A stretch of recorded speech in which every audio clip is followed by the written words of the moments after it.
Esta es una historia real. Algunos personajes se han modificado con fines dramáticos. Hay muchos momentos alegres capturados en imágenes como esta. Quiero peces. No. Parecían la familia perfecta. Todo era perfecto y estaba en orden. Me parece que no vimos venir la situación para nada. Pero también hay momentos más oscuros. Alguien se había colado en su casa. Esos momentos son los que impulsan a una familia hacia el desastre. Había sangre por todas las paredes. La familia Williams no escaparía de las fuerzas oscuras desatadas por un asesino de América. Ian, ¿qué es eso? ¿Tarta de chocolate? Sí, es una tarta de cumpleaños. ¿De quién es? Mamá, por favor. ¿De quién es el cumpleaños? Como no es el cumpleaños de Steve, puede no gustarle la tarta de chocolate todo lo que quiera. Ian, ¿quién cumpleaños hoy? Mamá, por favor. Oh, ahí está tu tarta. Es mía. Oh, Ian, espera. Era agosto de 2005 y la familia Williams se había reunido para una ocasión muy importante. Coge una cuchara. ¡Madre mía! ¡La mía! El pequeño Ian cumplía 2 años y para él la tarta era tanto comida como un juego. Oh, no vas a esperar a esa cuchara. Su padre de 25 años, Neil Williams, estaba sentado junto a él. Y su madre, Manlin, repartía la deliciosa tarta a toda la familia. Acuérdate de meterla en la boca. Lo sé, se manchó la cara con toda la tarta en su último cumple. Su abuela estaba sentada al otro extremo de la mesa junto a su hermano de 5 años, Devon. Tener nietos es algo maravilloso. Devon era adorable. Ian era muy animado y una monada. Neil y Manlin, también conocida como Ling, se conocieron con solo 19 años. Se conocieron a través de un amigo común. Uno de sus compañeros lo convenció para ir a ver The Rocky Horror Picture Show y allí es donde conoció a Ling. Se la ha vuelto a meter. ¡Es tarta! ¿Tienes una servilleta para ponérsela? ¡Feliz cumpleaños, Jan! ¡Feliz cumpleaños, Ian! La familia de Manling era de Taiwán. Vale, voy a comer tarta. Creo que había una desconexión cultural bastante grande y que eso fue un conflicto para ella de pequeña. Un yankee viaja en la ciudad y cabalga sobre un pony. Lleva una pluma en el sombrero y grita macaroni. Yo era madre soltera, así que estaba muy unida a mis 2 hijos, sobre todo a Neil, porque teníamos personalidades parecidas, nos gustaban las mismas cosas. Neil estaba muy ilusionado con Ling. Decía que por fin tenía una novia con la que poder hablar y tener conversaciones intelectuales. Estaba muy contento. El romance de la joven pareja no tardó en ponerse serio cuando nació Devon, en julio de 2000. Manlin solo tenía 20 años y su familia se escandalizó. Pero no tardaron en casarse y mudarse a una zona tranquila de Camino Bello, en Rowland Heights, una pequeña comunidad a unos 35 kilómetros al este del centro de Los Ángeles. Por fin, en agosto de 2003 nació el pequeño Ian, completando su familia. Era un barrio muy tranquilo, con muchos niños y una zona donde jugar.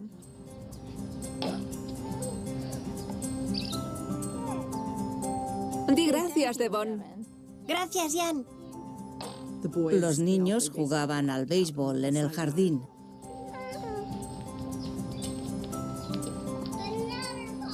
Devon e Ian estaban muy unidos. Ian seguía a Devon allá donde iba y siempre quería estar en medio de lo que estuviera haciendo Devon. Ian era muy vivaz y nunca sabías qué iba a hacer. Yo decía que era mi bufón, porque hacía todo lo que se le pasara por la cabeza. ¿Cuándo le vas a dejar a tu hermano? Si sigues tirándola, no le va a tocar.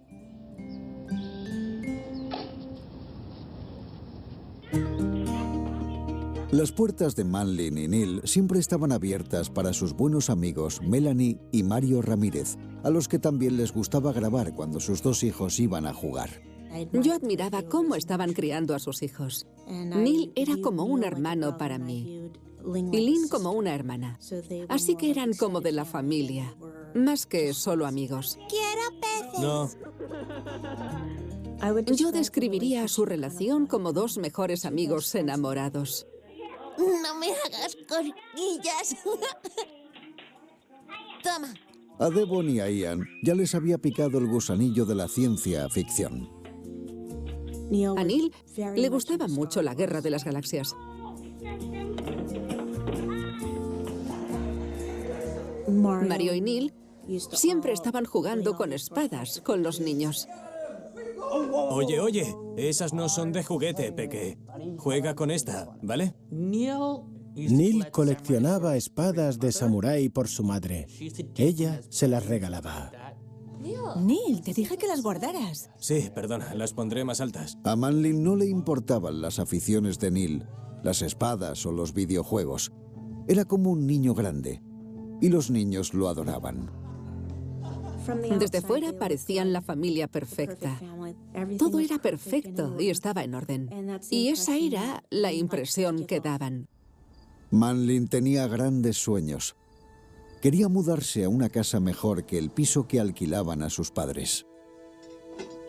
Le habría gustado tener una casa con 3 o 4 dormitorios. Ella siempre estaba pensando en lo siguiente. El problema era el dinero. Neil trabajaba en Disneyland. Era divertido, pero no ganaba demasiado dinero. Creo que algunas de las presiones de su relación eran económicas. Ella siempre quería más y que les fuera mejor.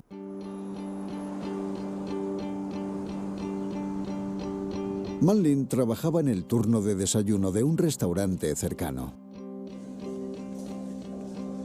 Aquí tiene. Ya está. Atender mesas encajaba bien con su personalidad.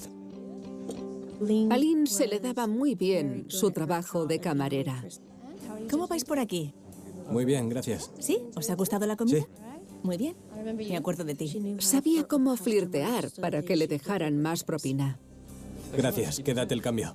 Gracias. Chicos, Ganaba tanto con las propinas que vivían de eso. Y su salario lo usaban para invertirlo o ahorrarlo. A principios de 2006, Manlin consiguió pagar la licencia para que Neil fuera comercial de una empresa de seguros de vida.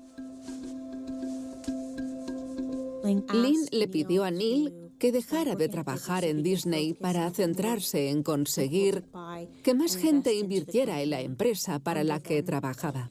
Un seguro es una necesidad, no un lujo. Disculpe un momento. Chicos, ¿podéis hacer menos ruido? Vale, entiendo. Podríamos hablar otro día tomando un café. De acuerdo. Gracias, Mike. Sí, igualmente. Adiós. Hay que comerlos todos, esos ricos huevos. No siempre era fácil trabajar desde casa, pero como los hipopótamos tragabolas, Neil y Manlin querían más y más del sueño americano. Tu hipopótamo se los está comiendo todos. Deberíamos guardar el juguete. ¿Y eso por qué?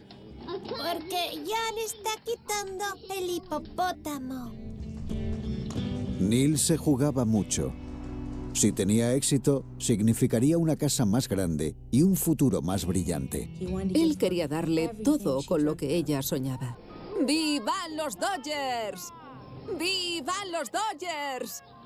Estamos en abril de 2006, un día especial para Devon, su primer partido de béisbol.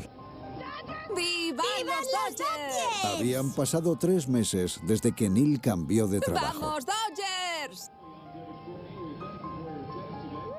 Pero lo que no refleja este vídeo era que la situación económica de la familia cada vez era más precaria.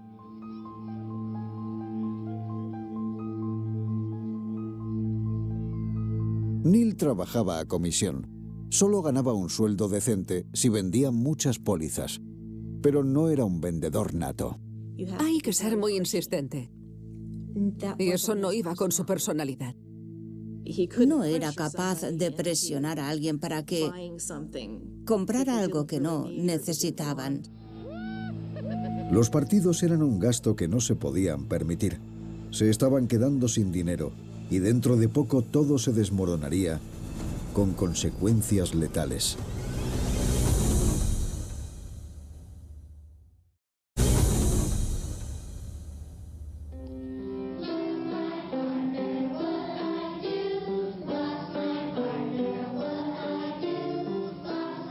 ...2006 se acercaba a su fin. La familia Williams disfrutaba grabando a sus hijos en este vídeo que jamás ha sido emitido. Devon, que ya tenía 6 años, iba al colegio y disfrutaba cada segundo, como por ejemplo actuando en este concierto.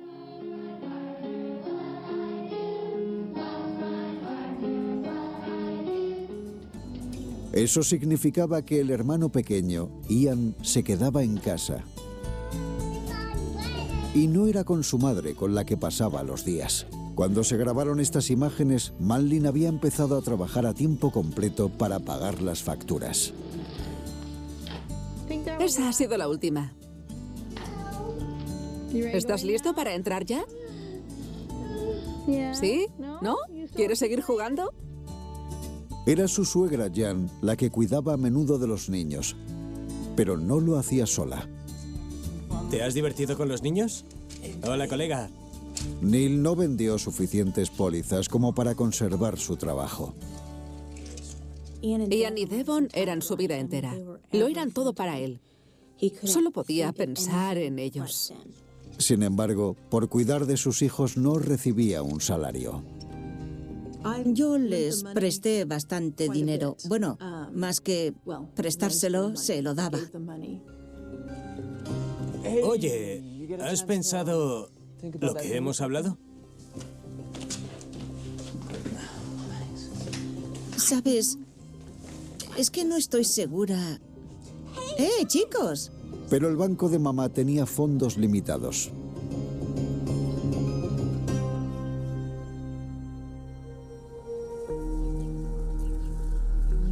¿Qué te pasa? Te veo muy desanimada.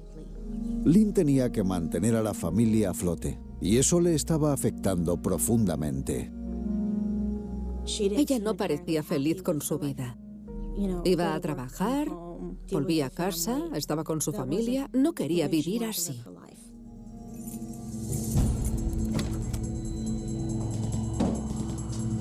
A Neil se le daban genial los niños, pero no tanto las tareas domésticas, y se pasaba las horas jugando con la consola. ¡Neil!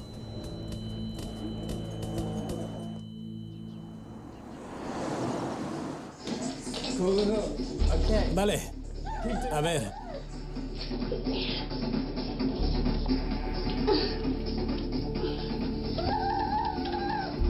Todo matrimonio pasa por malos momentos. Y Neil tampoco disfrutaba del desempleo. Las primeras semanas, o un mes o dos, está bien. Después empieza a ser muy estresante. Y creo que es por la falta de socialización.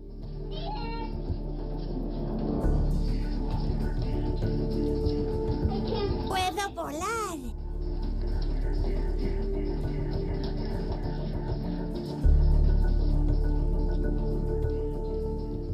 A él le molestaba cuando ella no le ayudaba con algo y decía que lo iba a hacer. Él no era feliz y le frustraba que nunca estuviera bien nada de lo que hiciera. A pesar de la tensión cada vez mayor en casa, a Manlin le iba genial en el trabajo. Le mandaron a un curso de gestión en Santa Bárbara y me pidió que cuidara de los niños.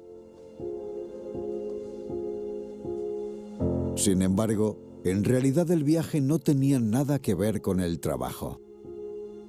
Manlin le estaba ocultando un secreto a Neil.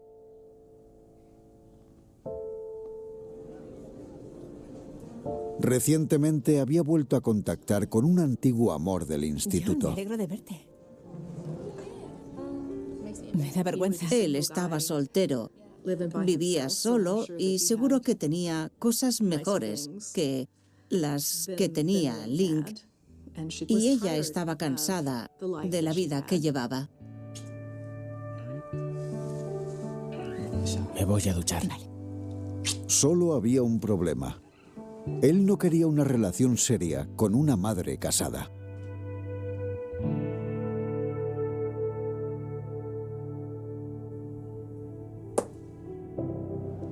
No sé, ya casi no hablamos. Ella viene, se vuelve a marchar y a veces no nos decimos ni una palabra. Tío, suena mal. Pero es lo que te digo. Las relaciones tienen altibajos. Parece que viaja mucho. Sí, va a formaciones para el trabajo. Muchos son en fin de semana. Ya. Trabajo. Salía de viaje por trabajo. Ella era camarera en un restaurante y se iba de viaje. Ya. Sí, Es tarta de cumpleaños. ¿De quién es? Mamá, ¿De por quién es el favor. cumple? Por favor. La familia, que parecía unida cuando se grabaron estas imágenes, ahora estaba al límite. Lynn no había dicho nada sobre su aventura, pero Neil tenía sus sospechas. Neil me dijo que había problemas en la relación con Manling, pero nunca llegó a decirme de qué se trataba. ya he comido un poco. Tiene una pinta deliciosa, Mala. La tensión les estaba pasando factura. Neil era una persona muy relajada. No se enfadaba por cualquier cosa, pero cuando lo hacía tenía muy mal carácter. Manling sufría de insomnio, y cuando conseguía dormir algo, tenía una pesadilla recurrente sobre Neil que la atormentaba. Soñaba que Neil iba a hacer daño a los niños y a suicidarse.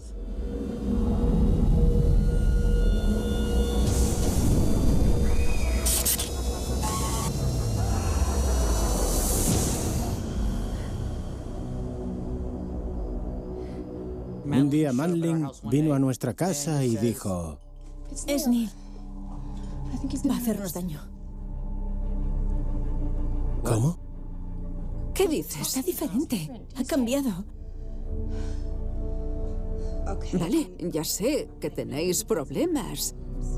No, no lo entiendes. No dijo qué les iba a hacer, solo que les iba a hacer daño. Estrellita, ¿dónde estás? Esta grabación de la inocencia del pequeño Ian no pudo evitar el horror que se avecinaba por el horizonte. Ahora haz una foto.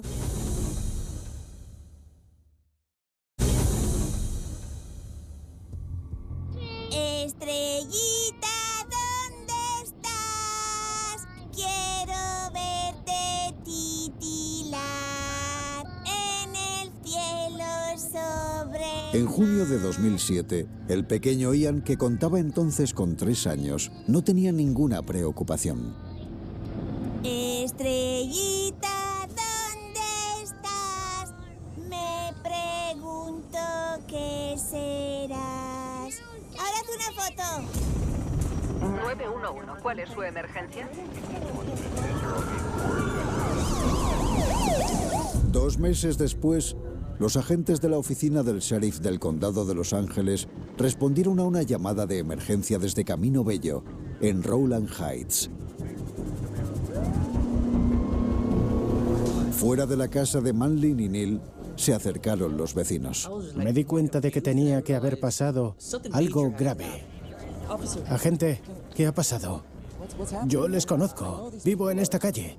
¿Qué ha ocurrido? Ha muerto alguien. ¿Muerto? ¿A qué se refiere? ¿Puede darme más información? No, señor. La noticia de un terrible ataque se extendió por Rowland Heights. ¿Qué ha pasado? No lo sé. Al parecer, alguien había entrado en su casa. No sabíamos qué le había pasado a Lynn. No estábamos seguros de si la habían atacado o si estaba herida, así que estábamos preocupados por ella. Mientras la policía investigaba la escena, Manlin estaba traumatizada, confusa y cubierta de sangre. Tenemos que verla. ¡Manlin! La policía se la llevó por su propia seguridad.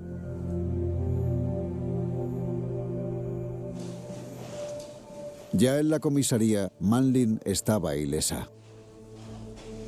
¿Puedes sentarte con ella? Pero como muestran estas imágenes de la policía, se encontraba en shock. Él lo superará. Se lo diré. Le diré que lo conseguirá.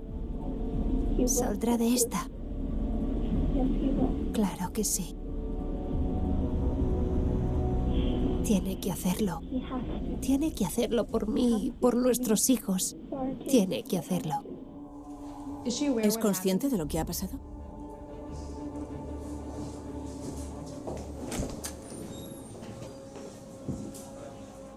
Para averiguar qué es lo que había pasado, los inspectores necesitaban la ayuda de Manlin. Disculpa, ¿puedes hablar con nosotros? Me gustaría saber si Quiero estás ayudar. dispuesta a ayudarnos. Quiero ayudar. Vale. Quiero ayudar. Tenía que contárselo todo, desde el principio. ¿Qué pasó anoche? Cuéntanoslo. Anoche salí con mis amigos. Creo que eran las 10 o las 11 cuando me llamaron para ir al Fridays. Llegaré tarde. Diviértete.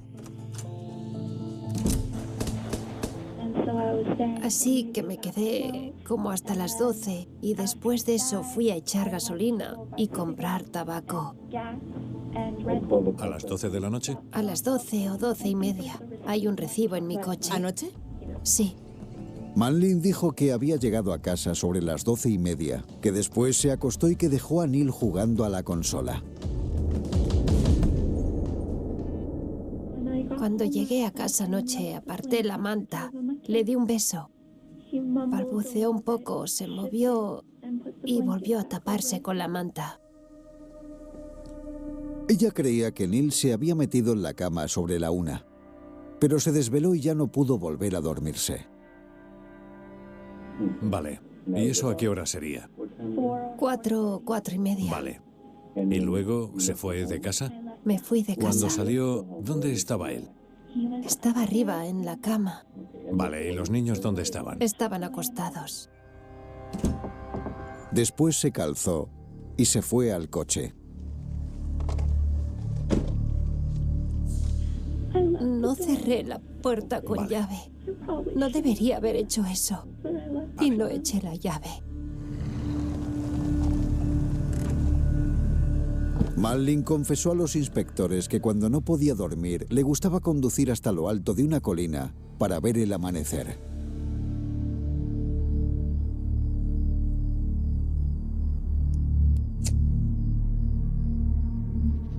Últimamente lo hacía cada vez más a menudo, para despejarse la cabeza. Así que vi amanecer. Y entonces empezó a haber más luz. Así que lentamente di la vuelta al coche y volví por donde suelo volver. Vale, sé que no será fácil hablar de esto, pero cuéntame qué pasó al llegar a casa.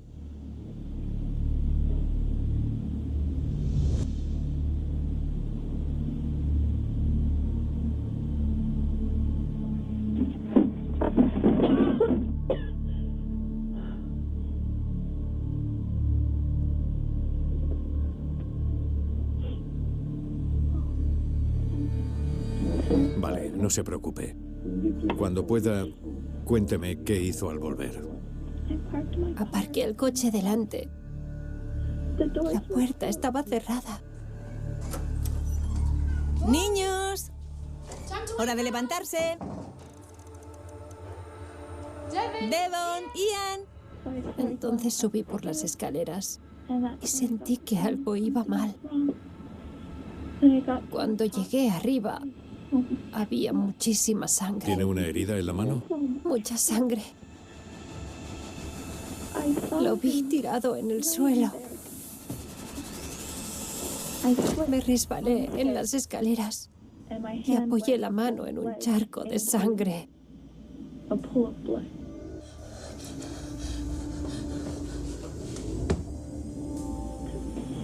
Había tanta sangre. Así que bajé corriendo la escalera y me resbalé otra vez en el último escalón. ¡Dios mío! ¡Socorro! ¡Que alguien me ayude! ¡Socorro! ¡Ayuda! ¡Socorro! ¡Por favor! ¡Que alguien me ayude! Solo quiero saber cómo están mi marido y mis hijos. Por desgracia, todos han fallecido. No. Lo siento. No. Mis pobres. No, ellos no. No, por favor. Fue devastador enterarme de que 3 de las personas que eran más importantes para mí en mi vida ya no estaban. Y no te lo puedes creer. ¿Qué hago ahora? ¿Respiro? ¿Lloro? ¿Qué hago?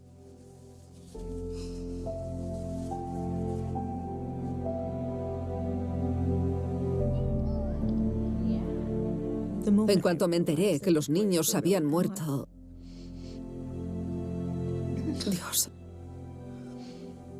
Me vine abajo, me caí de rodillas y me salió un grito como nunca había oído antes. No puedes controlarlo y llena cada parte de ti, no solo de tu cuerpo, sino de tu alma. Un yankee viaja a la ciudad y cabalga sobre un pony. Lleva una pluma en el sombrero y grita macaroni. La familia de Manlin había quedado destruida. Neil y los niños estaban muertos. Cuando llegué a ese barrio, había muchas cintas policiales. Me acerqué a los de las noticias y me dijeron que había 3 víctimas. La investigadora de la oficina del forense, Denise Burton, tiene uno de los trabajos más duros de Los Ángeles. Investiga específicamente las muertes de niños. Lo primero es evaluar la escena del crimen. Entré en la casa y era una casa desordenada donde vivían niños.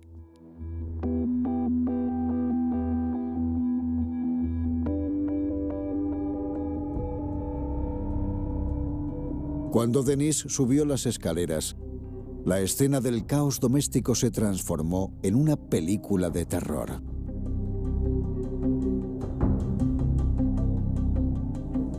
Había sangre por las paredes. La moqueta estaba empapada de sangre. Se podía oler la sangre.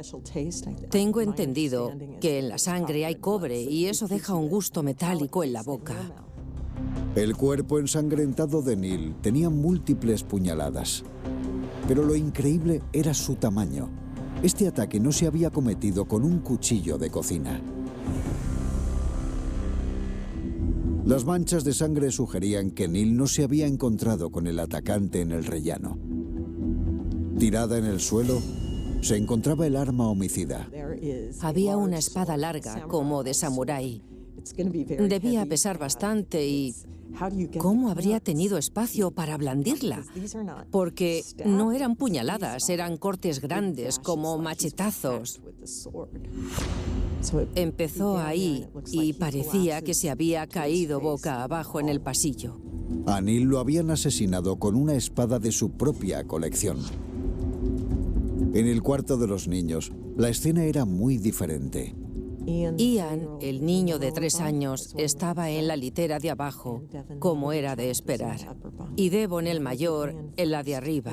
Primero vi a Ian y parecía un niño de 3 años que estaba arropado, durmiendo. Devon también estaba tumbado en la cama, tapado con el edredón. Él tampoco presentaba lesiones obvias. Parecía que habían muerto mientras dormían. Pero Denise supo que no había sido así. La asfixia encajaba con lo que mostraban los cuerpos en la escena.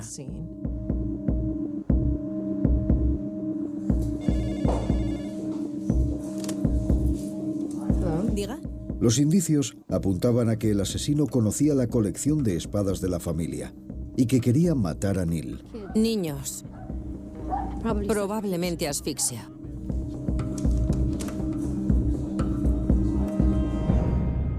Ante la insistencia de los investigadores, Manlin reveló algo impactante sobre su tranquilo y fiable marido. El lunes me confesó. Yo tenía sospechas, pero me confesó que tenía una aventura. ¿Cuándo? El lunes. ¿Y qué le hizo sospechar? Su comportamiento. Decía que iba a salir con amigos y volvía borracho. ¿Y se lo recriminó? Y oliendo a perfume.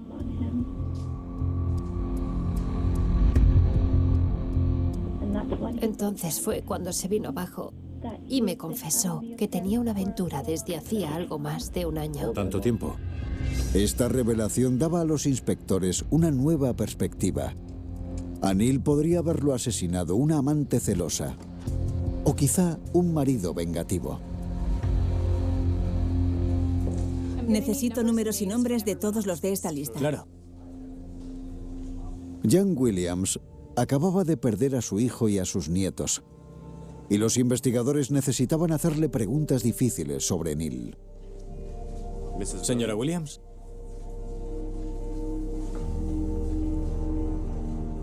Me preguntaron si pensaba que Neil estaba teniendo una aventura. No. Me preguntaron si pensaba que Lynn tenía una aventura. ¿Y Manlin? Pensé que a lo mejor estaba involucrada con alguien y esa persona había hecho esto. Se trataba de un giro interesante, uno que le plantearon a Manlin. No quiero que se lo tome mal, pero ¿usted se veía con alguien aparte de con Neil? No. Vale, así que Neil tenía una aventura, pero usted no. Manlin había mentido a los inspectores. En la escena del crimen, los investigadores buscaron pruebas de que Manlin hubiera tenido una aventura. ¿Denise? Y el lugar obvio para empezar era su ordenador.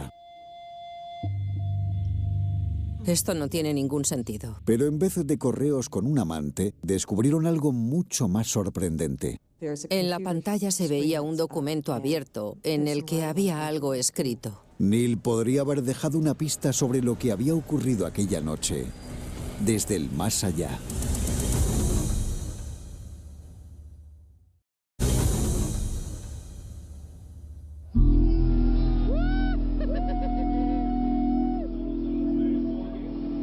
Unas semanas después de que se grabaran estas imágenes, Neil Williams había sido asesinado con su propia espada y habían asfixiado a sus 2 hijos.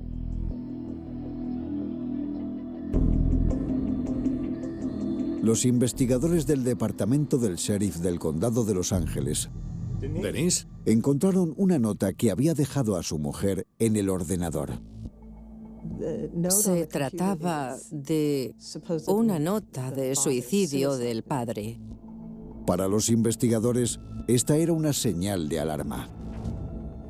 Tenía las manos destrozadas. ¿Cómo podía tener heridas de 30 centímetros en la espalda, en varias direcciones diferentes y que fueran autoinfligidas? Claro que no. La nota solo complicaba el misterio. Un burdo intento para despistar del rastro del auténtico asesino. Quiero que la gente sepa la verdad, lo que pasó, pero yo no lo hice. En la escena del crimen, encontraron una nueva prueba incriminatoria. Encontraron la sangre de Neil en un paquete de tabaco en el coche y se lo preguntaron. Yo solo quiero irme a casa. Necesito dormir. Bueno, no creo que vaya a poder irse a casa, lo siento. En su casa hay algunas pruebas. Acabamos de volver de allí y la señalan directamente a usted. Hay sangre incluso en su coche. ¿En mi coche? ¿Cómo que hay sangre en mi coche? Bueno, eso es lo que esperaba que pudiera explicarme. ¿Pero dónde? En el paquete de tabaco. ¿En el paquete de tabaco?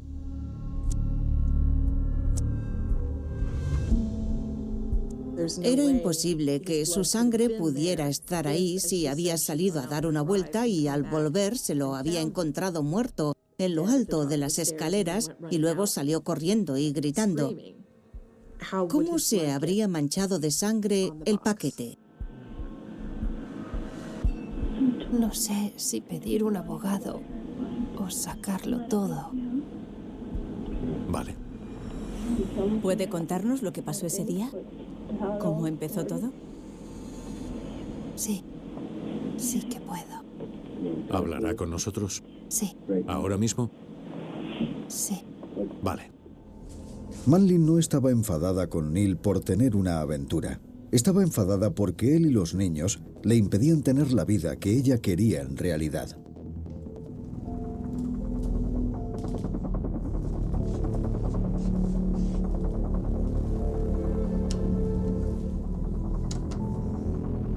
Si conseguía hacer que pareciera que él se había suicidado, podría librarse de Neil y empezar una nueva vida.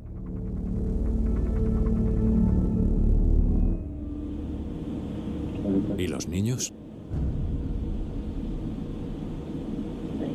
No recuerdo gran cosa. ¿Les puso algo encima de la cara o qué les puso encima? Una almohada. ¿A cuál de los niños asfixió primero? ¿A Ian o a Devon? Ian. Vale. Los arropó para que pareciera que estaban durmiendo y cerró la puerta.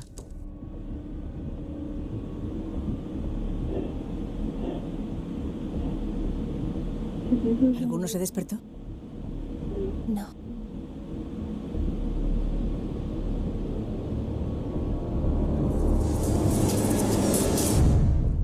Todos hemos cogido a un recién nacido en brazos. Tapar la cara de un niño con una almohada o apretarla contra la cama y el pánico, el dolor y el miedo que sentiría ese niño. Llegaré tarde. Diviértete. Y entonces salió con sus amigos. Ella esperaba que Neil encontrara a sus hijos muertos y que, incapaz de vivir sin ellos, se suicidara. Pero cuando Manlin llegó a casa, se encontró a Neil profundamente dormido.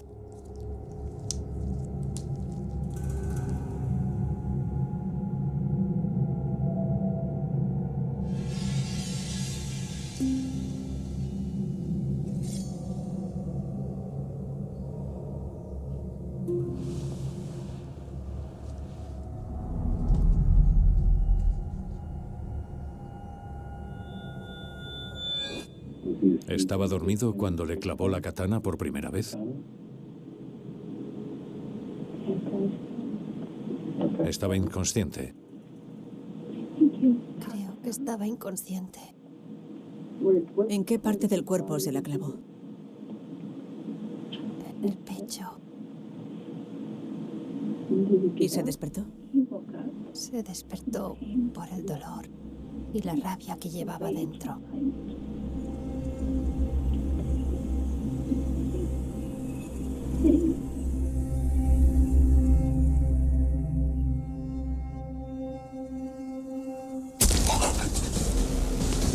Cuando Neil salió corriendo, echó a perder todos sus planes de que aquello pareciera un suicidio. Manlin lo persiguió por el pasillo. ¡No! ¿Dónde está su ropa? La tiré a un contenedor. ¿Dónde? No me acuerdo. ¿Fue con el coche? ¿Sabe dónde está, más o menos? Creo que estaba en Home Park. Al salir de Home Park, tienes que girar a la izquierda o a la derecha. Luego hay otra comunidad. La tiré ahí. ¿Era grande? ¿Había que levantar la tapa o estaba abierto? Estaba abierto. ¿Había mucha basura dentro? Estaba vacío. ¿La tiró tal cual o dentro de una bolsa? Tal cual. Unos vaqueros, una camiseta y guantes.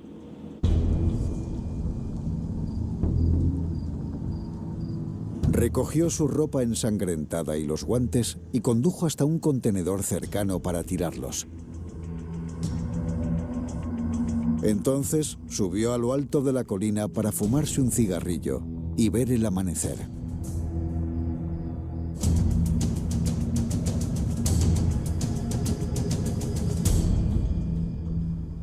En el juicio celebrado en 2012, Manlin Williams fue declarada culpable de 3 cargos de asesinato. ¿Quién puede apuñalar a otra persona 92 veces? Un monstruo. Confesó que lo último que dijo él fue, ayúdame.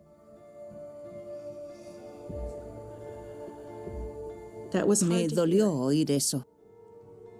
Ojalá pudiera haber estado ahí para ayudarle. O darle algo de paz y no pude.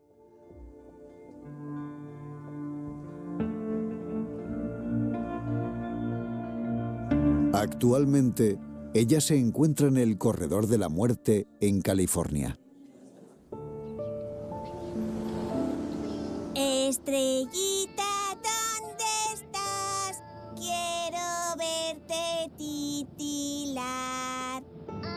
En el cielo. En el cielo. Venga. Sobre el mar. Para los seres queridos de Neil, Ian y Devon, aquel horror fue devastador. Echo de menos sentirme tan unido a alguien. No volveré a tener nada igual, porque me aterra estar tan unido a alguien.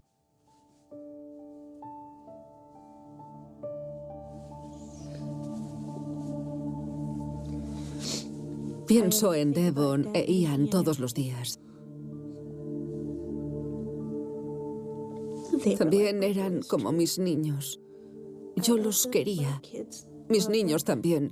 E intentamos mantener vivo su recuerdo. Siguen siendo igual de importantes para mí. No tengo historias nuevas que contar y a lo mejor aburro a la gente con las mismas historias una y otra vez, pero el amor no desaparece sin más. Y como el amor por un hijo y por unos nietos es inmenso, mis niños.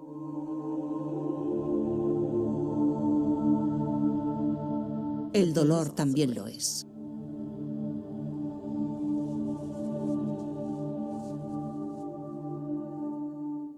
La madrugada del 17 de septiembre de 2003 en Bogotá comenzó con un silencio extraño. Un silencio pesado que parecía colgar sobre las calles húmedas del barrio Teusaquillo como una advertencia que nadie supo escuchar. A las 5:12 de la mañana, el primer autobús del día pasó rugiendo por la avenida Caracas mientras un barrendero municipal empujaba lentamente su carro metálico por la acera todavía cubierta de hojas mojadas. Fue él quien vio la luz encendida en el tercer piso de un edificio antiguo de ladrillo rojo. Una luz amarilla que había permanecido encendida toda la noche. En aquel momento no significaba nada. Horas después, esa misma ventana se convertiría en el centro de un misterio que durante años atormentaría a una ciudad entera.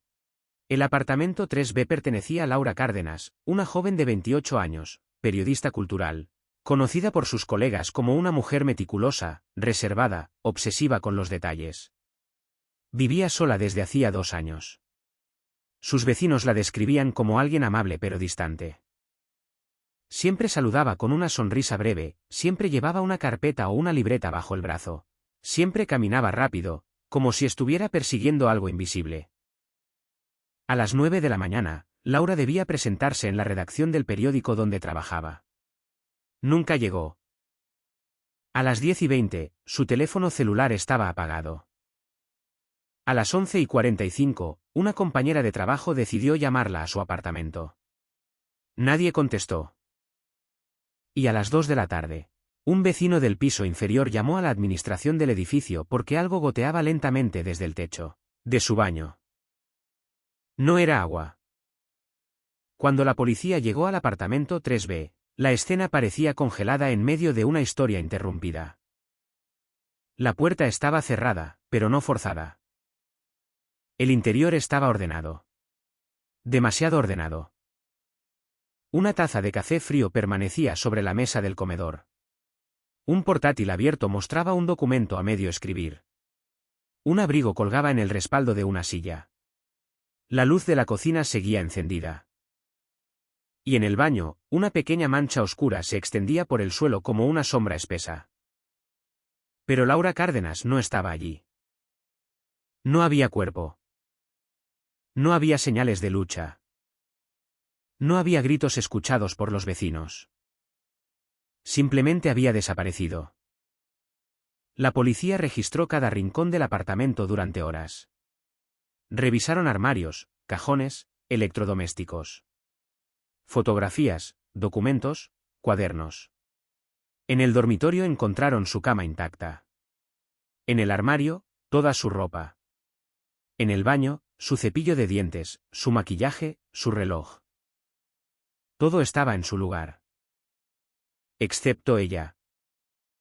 La pequeña mancha de sangre encontrada en el suelo del baño fue enviada al laboratorio forense esa misma noche. Los resultados confirmaron lo que los investigadores ya sospechaban. La sangre pertenecía a Laura. Pero la cantidad era demasiado pequeña para indicar una herida mortal. Era como si alguien hubiera sangrado un poco y luego se hubiera evaporado. Las cámaras de seguridad del edificio ofrecieron otro fragmento inquietante. A las 11:32 de la noche anterior, Laura entró al edificio sola. Llevaba un abrigo negro y una bolsa de tela colgada del hombro. Saludó al portero nocturno y subió por el ascensor. Nunca se la volvió a ver salir. El portero juró que nadie extraño había entrado al edificio esa noche. Ningún visitante. Ninguna discusión. Nada. Pero había algo más. Un detalle pequeño, casi insignificante. A las 12:08 de la madrugada, una figura apareció en la cámara del vestíbulo. Un hombre. Alto. Con gorra. La imagen era borrosa, apenas una silueta oscura cruzando el pasillo. No se le veía la cara. No parecía residente del edificio. Caminaba rápido, con las manos en los bolsillos. Y desaparecía por la puerta de salida. La policía revisó los registros de acceso. Nadie había registrado una visita a esa hora. El hombre no volvió a aparecer en ninguna cámara de la zona. Era como un fantasma. Durante las siguientes semanas, el caso explotó en los titulares de Bogotá. Periodista desaparecida sin rastro. Misterio en apartamento cerrado. Cold Case en formación. Los investigadores entrevistaron a todos los vecinos, a los compañeros de trabajo, a la familia de Laura.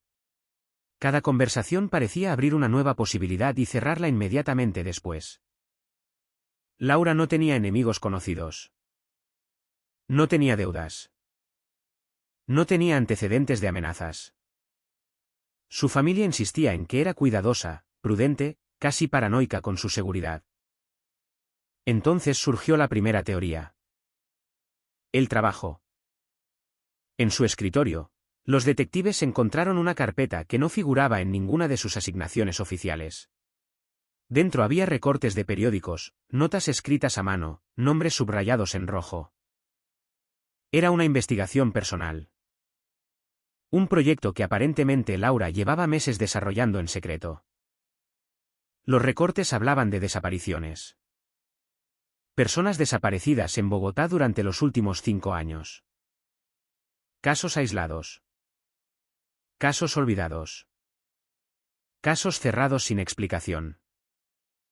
Había 12 nombres. 12 fotografías. 12 historias incompletas. Y en la última página, escrita con tinta negra, una frase subrayada 3 veces. Todos conectados. Cuando los detectives revisaron los archivos policiales descubrieron algo inquietante. 3 de esas personas habían desaparecido en un radio de 5 cuadras alrededor del apartamento de Laura. La policía empezó a preguntarse si Laura había descubierto algo. Algo que alguien no quería que se supiera. Pero el rastro terminaba allí. No había correos electrónicos sospechosos. No había llamadas amenazantes. No había movimientos extraños en su cuenta bancaria. Nada. Las semanas se convirtieron en meses. Los meses en años. El caso se enfrió lentamente, como una taza de café olvidada en una mesa. Los titulares desaparecieron. Los investigadores fueron reasignados. La carpeta con el nombre Laura Cárdenas terminó archivada en una estantería gris dentro de una sala llena de casos sin resolver. Un cold case más. Pero en Bogotá, el recuerdo nunca desapareció del todo. Los vecinos del edificio 3B seguían hablando de aquella luz encendida en la madrugada. El portero nocturno insistía en que el hombre de la gorra había mirado directamente a la cámara antes de salir. Y la familia de Laura seguía preguntando la misma cosa cada año, en cada aniversario. ¿Qué pasó realmente aquella noche?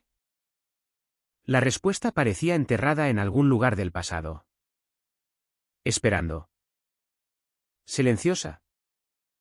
Hasta que, 20 años después, una tecnología que no existía en 2003 encendió de nuevo el expediente olvidado. Y lo que empezó como una desaparición sin pistas se convirtió en algo mucho más oscuro de lo que nadie había imaginado. Durante casi 2 décadas el expediente de Laura Cárdenas permaneció enterrado en una sala fría del Archivo Judicial de Bogotá, una habitación iluminada por tubos fluorescentes donde miles de carpetas grises acumulaban polvo y silencio. Cada una contenía una historia interrumpida. Cada una representaba una vida que se había evaporado sin explicación. Y entre todas ellas, la carpeta marcada con el número 03-917, C había adquirido una reputación inquietante entre los investigadores veteranos. No porque contuviera demasiadas pruebas, sino precisamente por lo contrario. Era un caso vacío. Un apartamento cerrado. Una pequeña mancha de sangre. Una figura borrosa en una cámara de seguridad. Nada más. Durante años, cada detective que revisó el expediente llegó al mismo punto muerto. Las páginas estaban llenas de interrogatorios repetidos, informes forenses inconclusos y mapas del barrio marcados con círculos rojos que no llevaban a ninguna parte. El rastro se apagaba siempre en la misma noche, el momento en que Laura entró a su edificio y desapareció. Pero había algo que nunca dejó de inquietar a quienes estudiaban el caso con paciencia. La carpeta secreta encontrada en su escritorio. Aquella colección de recortes, fotografías y nombres que Laura había reunido obsesivamente durante meses. 12 desaparecidos. 12 historias aparentemente desconectadas. 12 personas que se habían desvanecido en distintas zonas de Bogotá sin dejar señales claras de violencia. Al principio la policía consideró que era una coincidencia. Bogotá es una ciudad enorme, caótica, impredecible. Las desapariciones ocurren por muchas razones. Conflictos familiares, delitos comunes, migraciones inesperadas, accidentes nunca reportados. No todo desaparecido es víctima de un crimen. Pero Laura no pensaba así. Sus notas escritas a mano mostraban algo distinto. Flechas conectando direcciones. Fechas subrayadas. Pequeños círculos alrededor de lugares específicos del mapa. Y en varias páginas aparecía repetida la misma palabra. Patrón. Nadie en la policía logró entender completamente lo que Laura estaba intentando demostrar. El proyecto nunca fue publicado.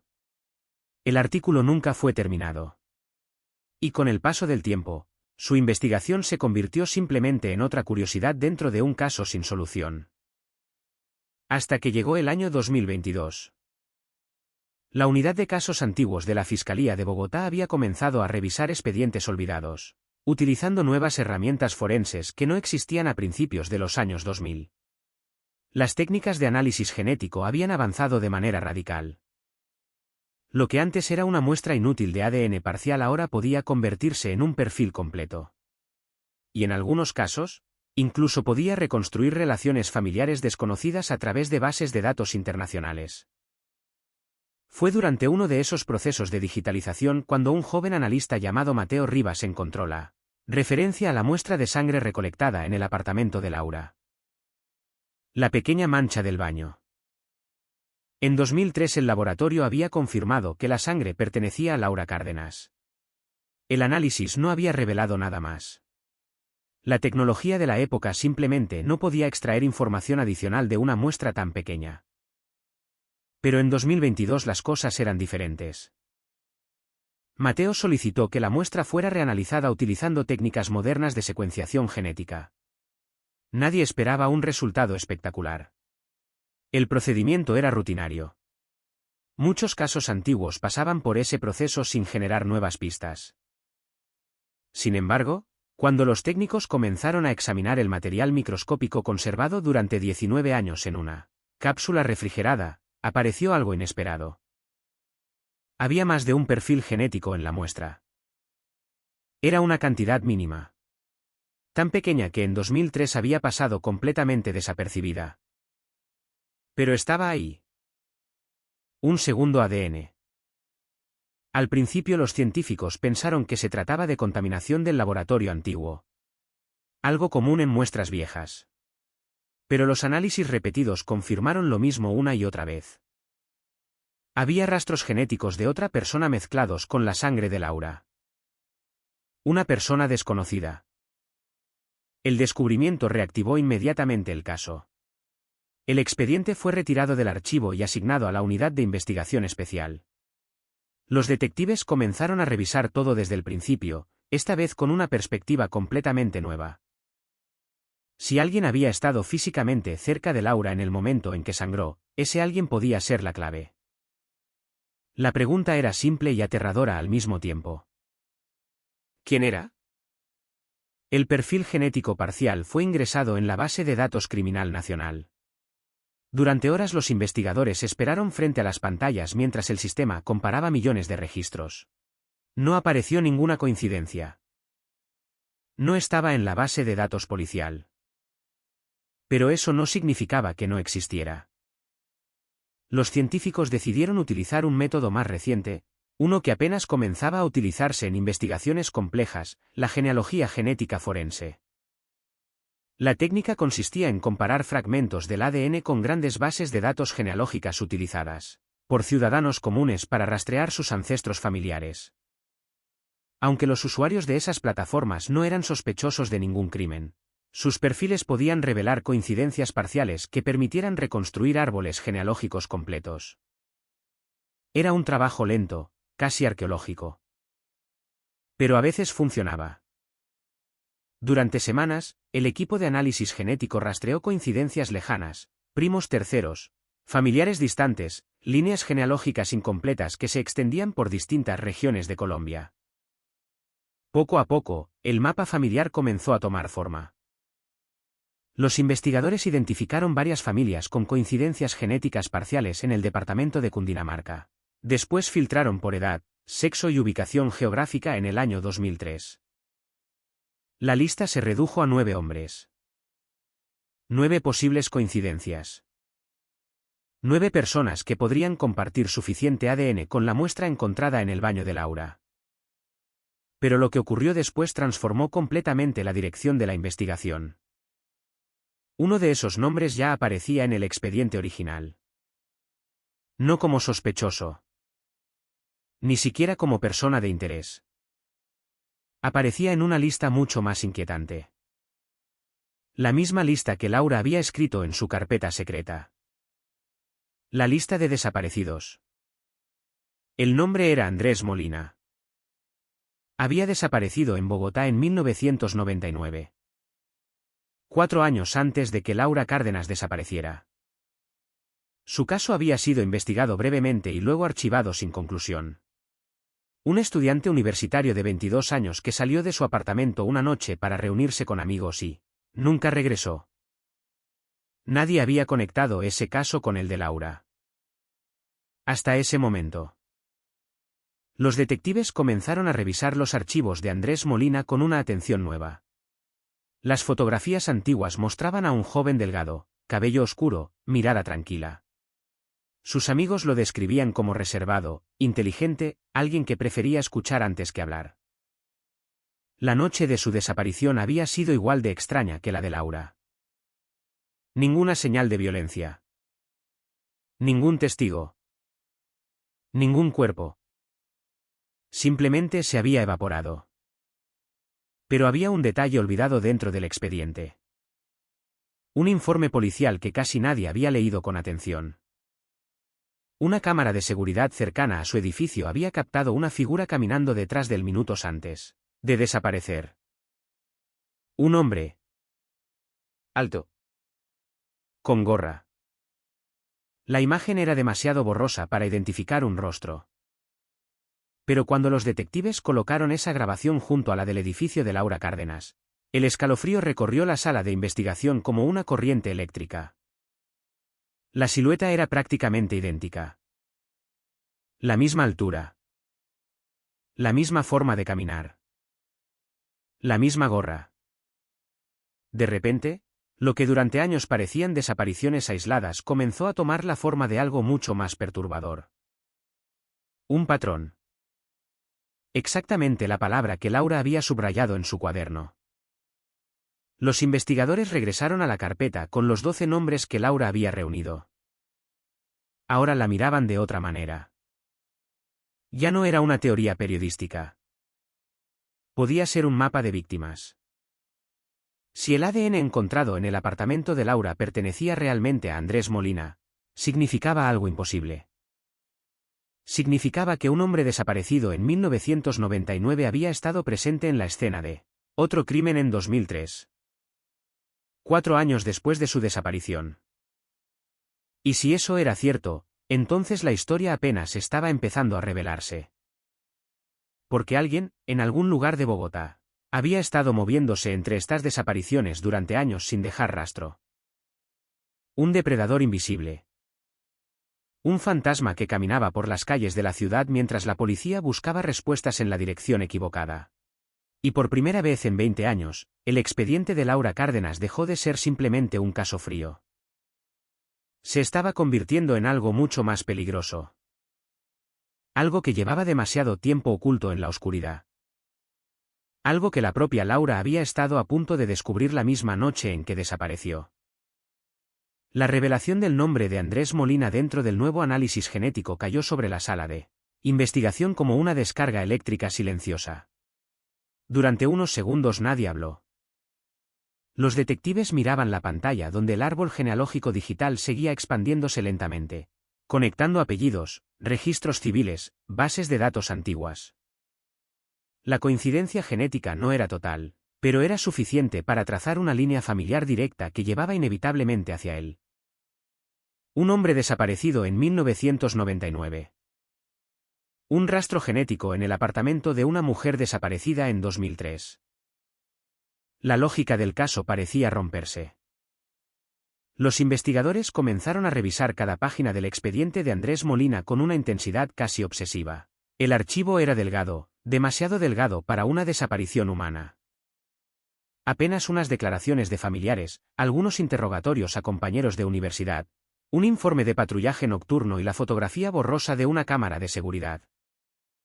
La misma figura. El mismo hombre alto con gorra caminando detrás de Andrés aquella noche. Durante años nadie había prestado demasiada atención a esa imagen. La calidad era mala, el rostro invisible, El movimiento demasiado rápido. En aquel entonces los investigadores pensaron que podía ser simplemente otro peatón caminando en la misma dirección. Pero ahora esa silueta parecía distinta. Ahora parecía una sombra recurrente. Los detectives decidieron ir más allá. Si Laura había encontrado un patrón entre 12 desaparecidos, entonces debían reconstruir cada uno de esos casos desde cero. Uno por uno. Como si se tratara de piezas de un rompecabezas que durante años habían permanecido separadas en archivos distintos. El primer nombre en la lista de Laura era Camilo Paredes. Desaparecido en 1997. Tenía 29 años y trabajaba como técnico informático en una pequeña empresa del centro de Bogotá. La última vez que alguien lo vio fue al salir de una cafetería cerca de la Plaza de Lourdes una noche de octubre. Caminó hacia su coche estacionado a 2 cuadras.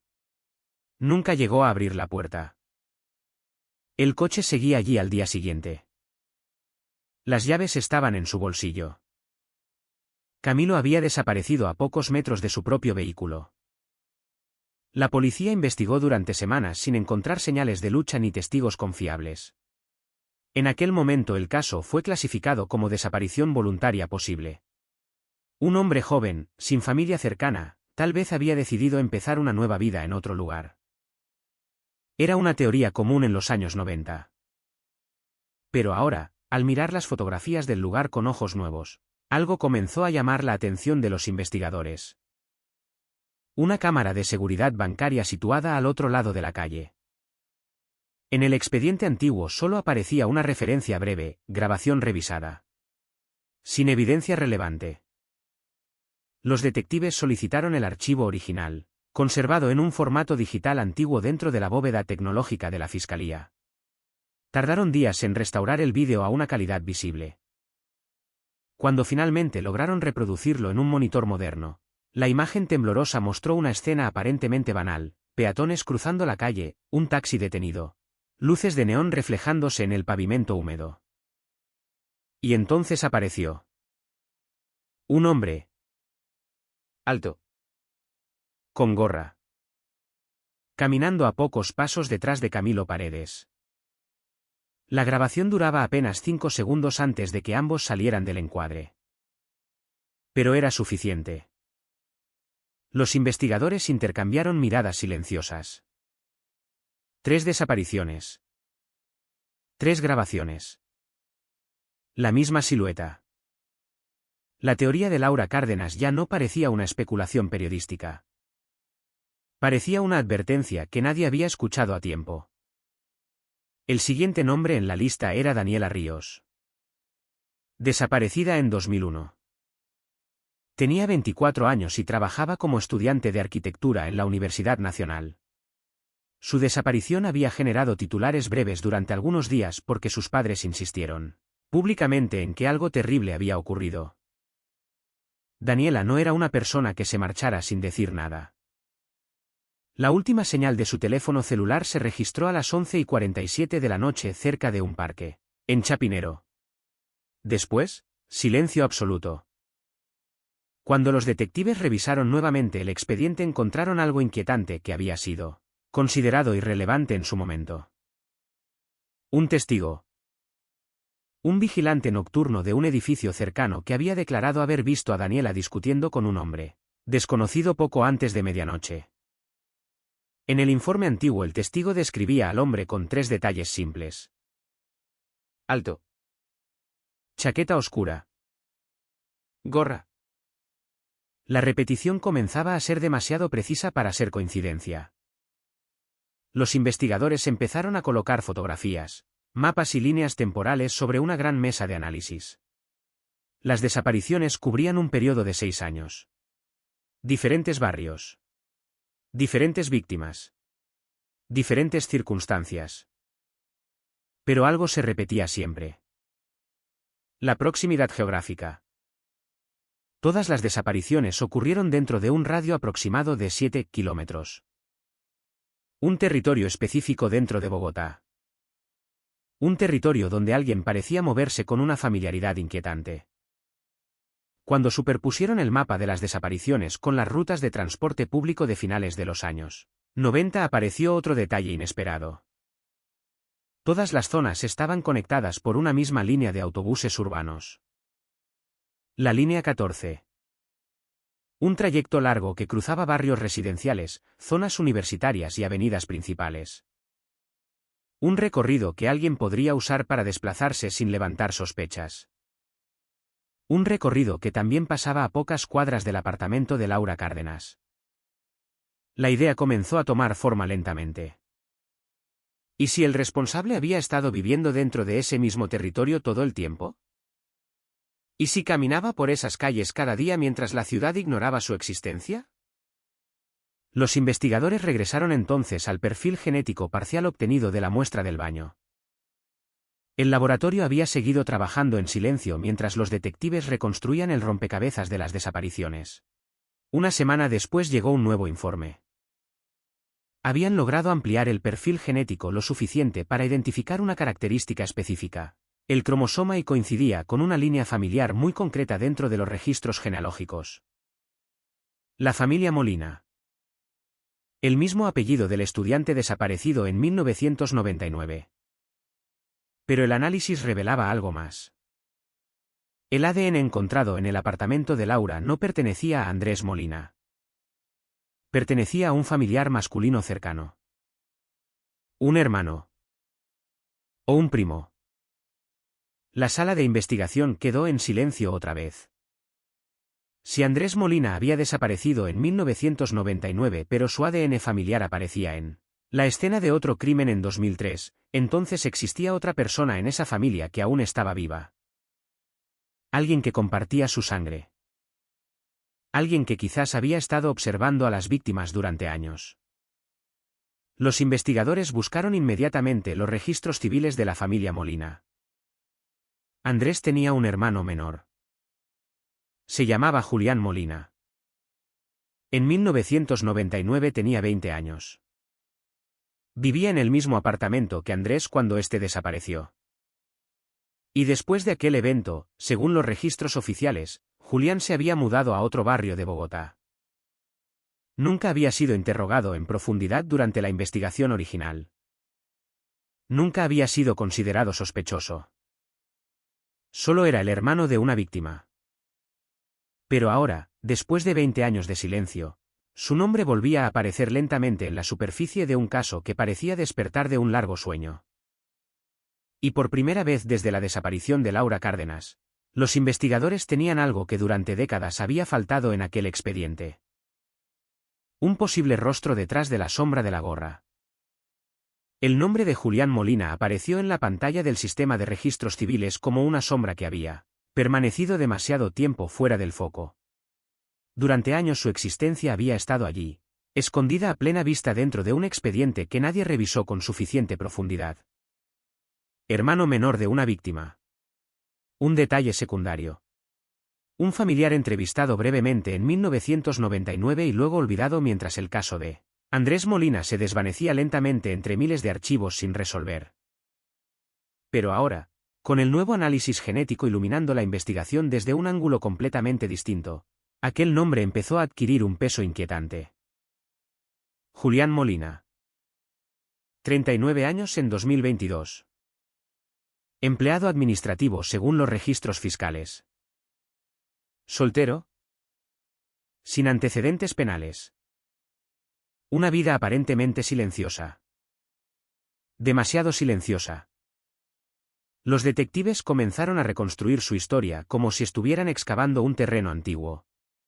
Cada documento encontrado era una pequeña pieza que ayudaba a formar una imagen más clara. Después de la desaparición de su hermano Andrés en 1999, Julián abandonó el apartamento familiar apenas 3 meses más tarde. Los registros de arrendamiento indicaban que se mudó a un pequeño estudio en el barrio Galerías. Curiosamente, ese nuevo domicilio se encontraba dentro del mismo radio geográfico donde habían ocurrido varias de las desapariciones que Laura Cárdenas había investigado. El patrón empezaba a cerrarse. Durante los años siguientes, Julián había cambiado de residencia varias veces, pero siempre dentro de un área relativamente cercana. Nunca se alejó demasiado del centro de Bogotá. Nunca dejó la ciudad. Era como si su vida entera estuviera contenida dentro de un territorio muy específico. Un territorio que coincidía con el mapa de víctimas. Los investigadores solicitaron discretamente los registros laborales de Julián Molina. Había trabajado en diferentes empleos administrativos, principalmente en empresas pequeñas. Nada que llamara la atención. Contratos temporales, trabajos de oficina, tareas rutinarias. Una vida invisible. Exactamente el tipo de vida que permite a alguien desaparecer dentro de la multitud urbana. Pero al revisar más a fondo sus movimientos apareció otro detalle interesante. Durante varios años Julián trabajó en una empresa de mensajería privada. Eso significaba algo muy concreto. Movilidad constante. Acceso a diferentes barrios. Capacidad para moverse por la ciudad sin levantar sospechas. Un mensajero es alguien que pasa desapercibido en cualquier edificio, en cualquier calle, a cualquier hora del día. Y en algunos casos también de la noche. Mientras el equipo analizaba esa información, otro grupo de investigadores se dedicaba a algo igualmente delicado: localizar físicamente a Julián Molina sin alertarlo. No querían cometer errores. Si realmente había estado vinculado a múltiples desapariciones durante más de 20 años, entonces podía ser extremadamente cuidadoso. Un solo movimiento en falso podía hacerlo desaparecer para siempre. Los detectives comenzaron con vigilancia discreta. La dirección actual de Julián estaba registrada en un edificio de apartamentos modestos en el barrio Santa Isabel. Un bloque gris de 6 pisos construido en los años 80, rodeado por pequeñas tiendas, talleres mecánicos y una panadería que abría antes del amanecer. La primera noche de vigilancia comenzó a las 6 de la tarde. Un automóvil sin identificación se estacionó frente a la esquina del edificio. 2 detectives observaron en silencio mientras la vida cotidiana del barrio se desarrollaba lentamente frente a ellos. Niños regresando de la escuela. Motocicletas pasando con ruido metálico. Vecinos conversando en la acera. A las 7:43 de la noche apareció Julián Molina. Las fotografías antiguas lo mostraban como un joven delgado de rostro serio. El hombre que salió del edificio ahora tenía casi 40 años, pero conservaba esa misma expresión reservada. Caminaba con calma, las manos dentro de los bolsillos de una chaqueta oscura. Y llevaba una gorra. Los detectives intercambiaron una mirada rápida dentro del coche. Podía ser coincidencia. Miles de hombres usan gorra. Pero después de todo lo que habían visto en las grabaciones antiguas, el detalle producía una sensación difícil de ignorar. Julián caminó 2 cuadras hasta la panadería de la esquina. Compró café. Intercambió unas palabras breves con el vendedor. Nada fuera de lo normal. Luego regresó a su edificio. Rutina simple. Vida ordinaria. Durante los siguientes días la vigilancia continuó. Julián parecía llevar una existencia tranquila. Salía temprano por las mañanas, caminaba hacia una parada de autobús cercana, regresaba por la tarde. Algunas noches salía a comprar comida. A veces caminaba por el barrio durante 20 minutos antes de volver a casa. Nada sospechoso. Nada alarmante. Pero algo seguía inquietando a los investigadores. La manera en que observaba su entorno. Uno de los detectives anotó el detalle en su informe: el sujeto mira constantemente a su alrededor. No de forma nerviosa. Más bien calculando. Era una mirada lenta, metódica. Como alguien acostumbrado a evaluar el espacio que lo rodea. Después de una semana de vigilancia, la Fiscalía autorizó el siguiente paso: obtener una muestra de ADN de Julián Molina para compararla directamente con el perfil encontrado en él. Apartamento de Laura Cárdenas. No podían solicitarla abiertamente sin levantar sospechas. Así que recurrieron a un método más discreto. Una noche, después de que Julián saliera del edificio para comprar comida, un equipo de investigadores entró rápidamente al área de basura común del edificio. Revisaron bolsas desechadas por los residentes hasta encontrar una con correspondencia dirigida a Julián Molina. Dentro de la bolsa había una botella de plástico vacía. Los técnicos forenses la colocaron cuidadosamente dentro de una bolsa de evidencia. Era suficiente. El laboratorio trabajó durante 48 horas sin descanso. Cuando el informe llegó finalmente a la unidad de investigación especial, los detectives ya sabían que estaban a punto de cruzar un punto sin retorno. La comparación genética era clara. El ADN encontrado en la escena del apartamento de Laura Cárdenas coincidía con el perfil de Julián Molina. No era una coincidencia parcial. Era una correspondencia directa. Durante casi 20 años, el hombre que posiblemente había estado presente la noche de la desaparición de Laura había estado caminando libremente por las calles de Bogotá. Trabajando. Comprando café. Tomando autobuses. Viviendo una vida aparentemente normal. Pero la confirmación genética abría una pregunta mucho más inquietante. Si Julián Molina había estado en el apartamento de Laura en 2013, ¿qué había ocurrido realmente dentro de ese lugar? Los investigadores regresaron nuevamente a los informes originales de la escena del crimen. Las fotografías del baño. La pequeña mancha de sangre. La ausencia total de señales de lucha. Y entonces uno de los analistas encontró algo que había pasado desapercibido durante años. Un detalle mínimo dentro de las imágenes forenses. En una esquina del suelo, cerca de la mancha de sangre, había una marca tenue. Un arrastre. Como si algo pesado hubiera sido desplazado brevemente sobre el piso antes de desaparecer. El objeto nunca fue identificado. En aquel momento los investigadores pensaron que podía tratarse de un error de fotografía o una marca anterior del apartamento. Pero ahora el detalle adquiría un significado completamente distinto. Si Julián Molina había estado allí. ¿Y si Laura había sangrado? Entonces existía una posibilidad escalofriante. Que Laura no hubiera salido nunca de aquel apartamento por sus propios medios. Y que alguien hubiera tenido que sacarla. De alguna manera. Sin que nadie en el edificio escuchara nada. Sin dejar un cuerpo. Sin dejar huellas visibles. La investigación estaba entrando en una fase completamente nueva. Por primera vez en 20 años, el caso de Laura Cárdenas ya no era solo un misterio. Era una cacería.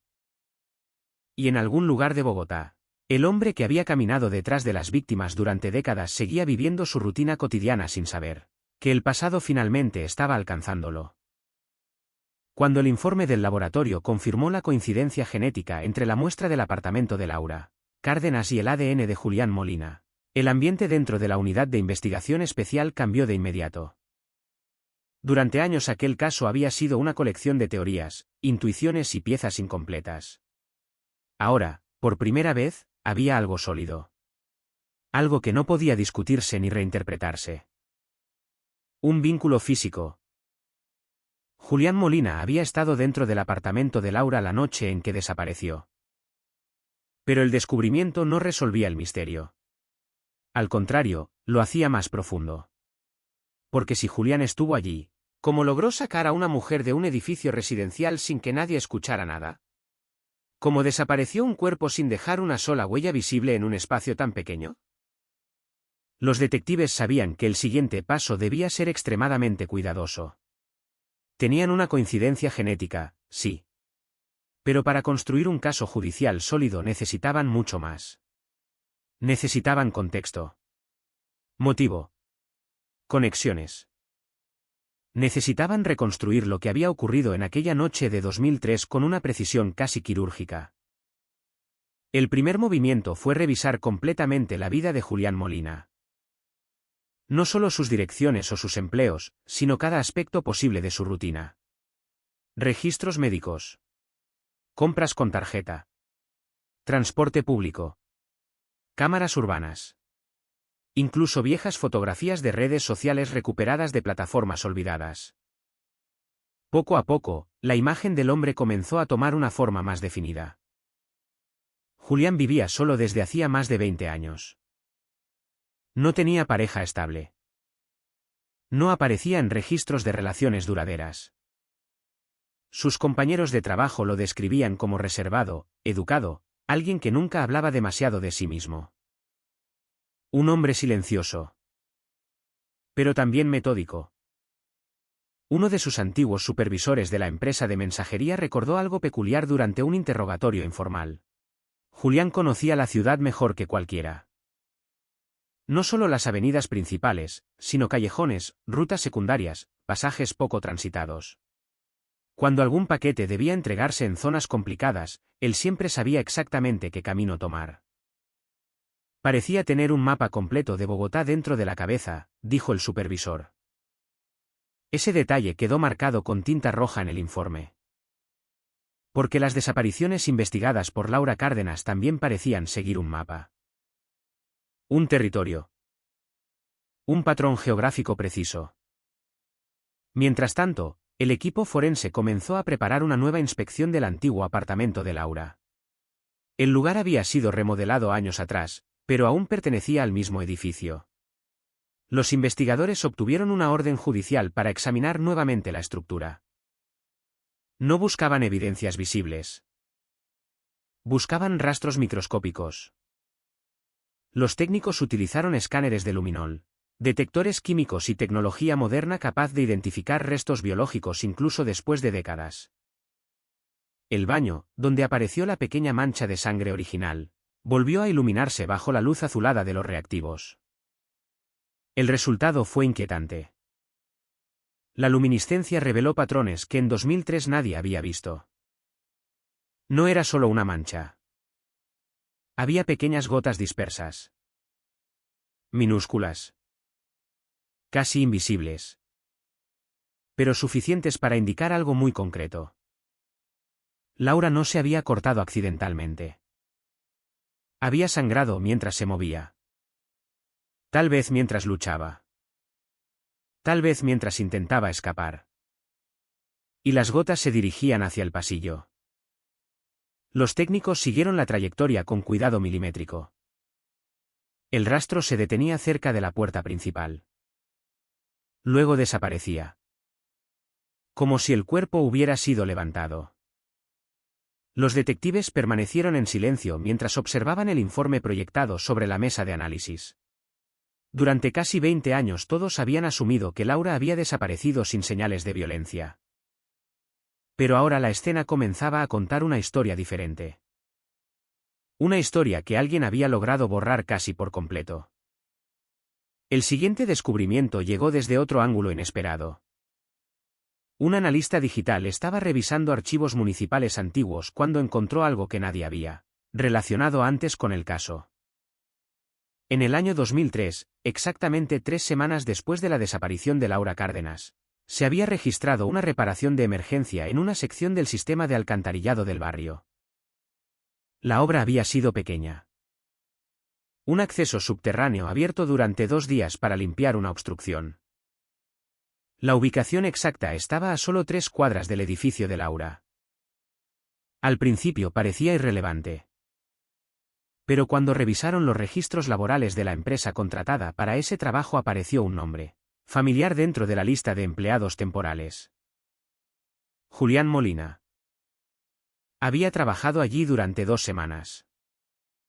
2 semanas justo después de la desaparición de Laura. El silencio volvió a llenar la sala. Las alcantarillas de Bogotá forman una red subterránea extensa, oscura, casi laberíntica. Kilómetros de túneles donde el agua y los residuos fluyen constantemente hacia estaciones de tratamiento, alejadas del centro urbano.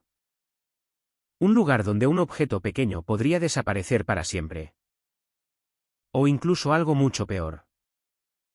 Los investigadores comenzaron a comprender que quizás Laura Cárdenas había estado más cerca de la verdad de lo que nadie imaginó.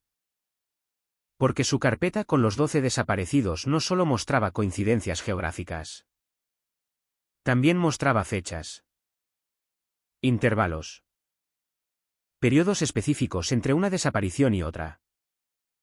Cuando compararon esas fechas con los registros laborales de Julián Molina apareció un patrón escalofriante.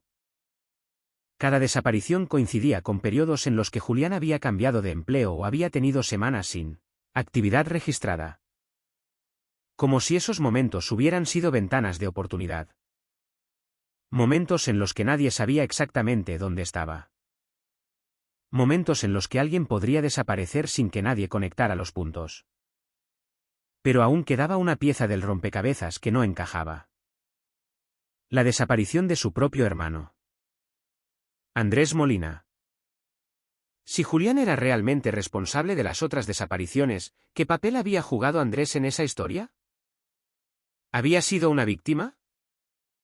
¿Un testigo? ¿O algo aún más perturbador? Los detectives revisaron por tercera vez la grabación borrosa de la cámara de seguridad que mostraba a Andrés, caminando por la calle aquella noche. La figura detrás de él. La gorra. La silueta.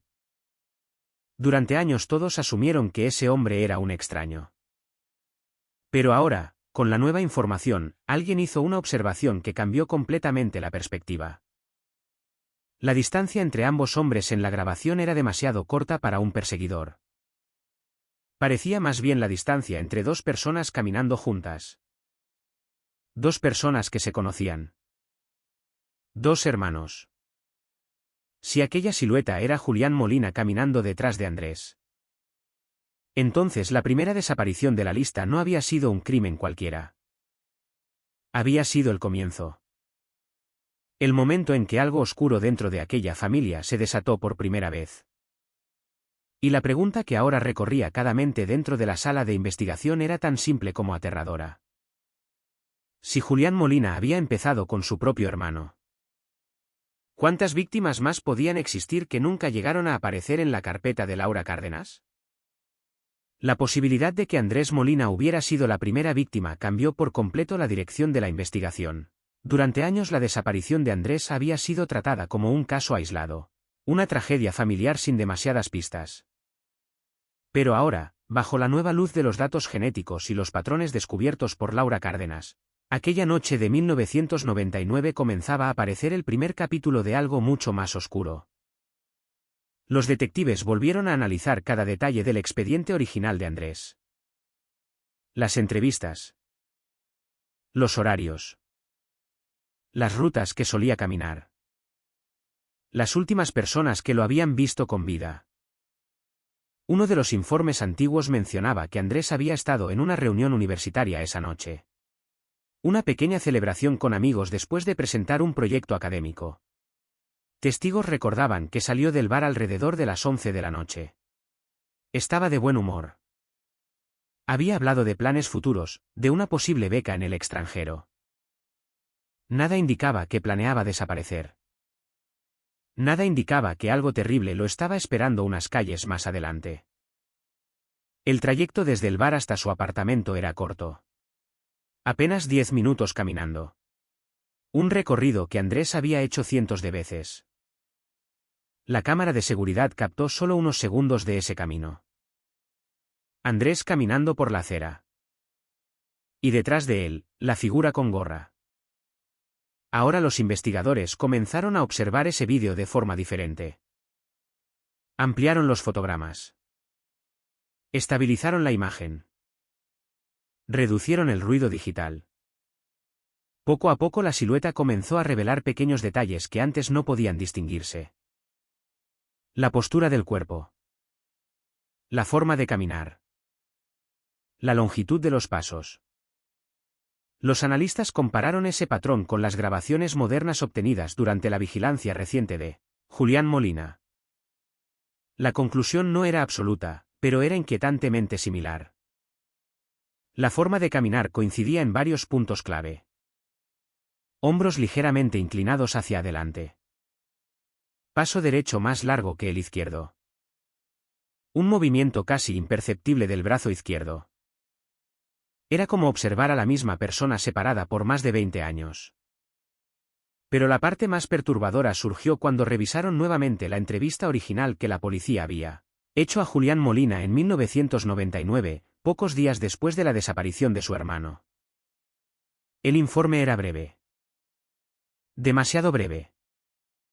El detective que lo interrogó en ese momento había anotado apenas unas líneas. Julián parecía tranquilo, cooperativo, dispuesto a ayudar. Dijo que la última vez que vio a Andrés fue en casa esa misma tarde. Aseguró que su hermano salió para reunirse con amigos y que no volvió. No había contradicciones. No había sospechas. El caso avanzó por otros caminos y Julián quedó fuera del foco.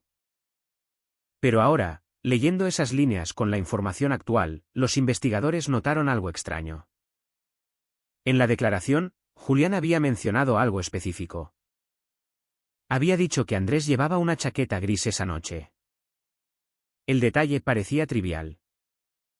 Hasta que alguien revisó las fotografías tomadas por la cámara de seguridad.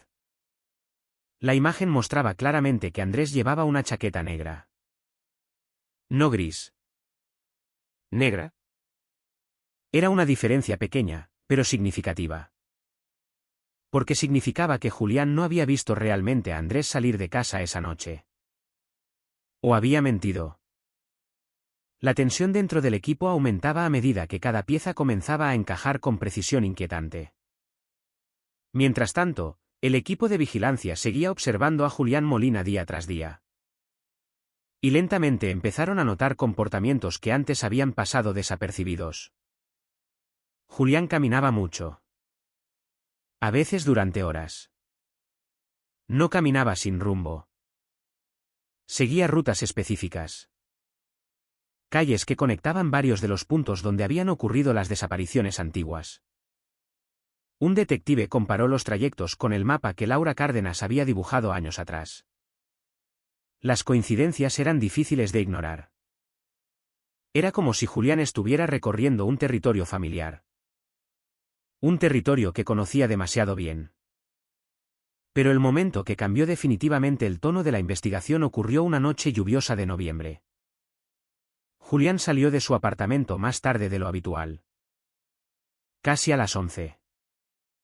Los detectives lo siguieron desde una distancia prudente mientras caminaba hacia una parada de autobús. Subió a un vehículo nocturno. La línea 14. La misma línea que conectaba casi todos los lugares donde habían desaparecido las víctimas. El autobús avanzó lentamente por avenidas iluminadas por faroles amarillos.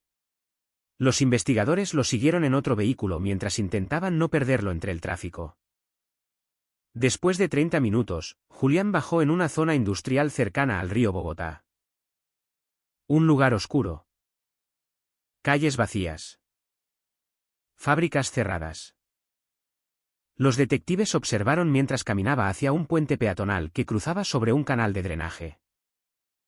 No había nadie más allí. Solo el sonido constante del agua fluyendo bajo el concreto.